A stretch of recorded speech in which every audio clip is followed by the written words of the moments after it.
कराची में मच्छरों की बहुतायत के बायस वायरल फीवर, चिकनगुनिया, डेंगू और मलेरिया के मरीजों की तादाद में तशवीशनाक हद तक इजाफा हो गया। बीमारियों में इजाफे से अस्पतालों में रश नजर आ रहा है। सिविल अस्पताल कराची में मौजूद डॉन न्यूज़ के नुमाइंदे आसिम खान से मजीद तफसीलात जानेंगे।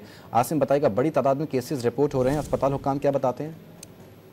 जी, कराची में वायरल फीवर, डेंगू और चिकनगुनिया जो है एक वबा की सूरत इख्तियार कर गया है और तमाम अस्पतालों में जो है इस वक्त रश देखने में आ रहा है। इस वक्त मैं कराची के बड़े सिविल अस्पताल में मौजूद हूं और मैं अपने कैमरामैन कासिम खान से कहूँगा वो दिखाए कि यहाँ पर भी आप देख सकते हैं कि मरीजों की एक बहुत बड़ी तादाद है जो इस वक्त यहाँ पर OPD में मौजूद है। इस वक्त कुछ रश कम हुआ है, लेकिन बताया जा रहा है कि सुबह के औकात में भी जो है इसी तरह का रश देखने में आ रहा है। ज़्यादातर मरीज़ जो है हड्डियों में तकलीफ़ की शिकायत करते नज़र आ रहे हैं, बुखार की शिकायत करते नज़र आ रहे हैं। जो हमारी बात हुई है डॉक्टर से तो उनका ये कहना है कि ये एक सीज़न होता है जब जो है सर्दियों का आगाज़ होता है तो उसके साथ मच्छरों की बहुतायत होती है, जिसकी वजह से जो है मुख्तलिफ वायरल फीवर जो है इस वक्त फैले हुए हैं। ताहम कोई ख़तरे की बात नहीं है। अद्वियात बड़ी तादाद में उनका ये कहना है कि डॉक्टर्स की जानिब से मौजूद हैं, लेकिन जो है फिर भी जो है गैर मामूली इजाफा देखने में आ रहा है यहाँ पर मरीज़ों की तादाद में। और रोज़ाना की बुनियाद पर 1500 से 2000 मरीज़ जो है चिकनगुनिया और दीगर बुखार की कैफियत में जो है यहाँ पर लाए जा रहे हैं, जिसमें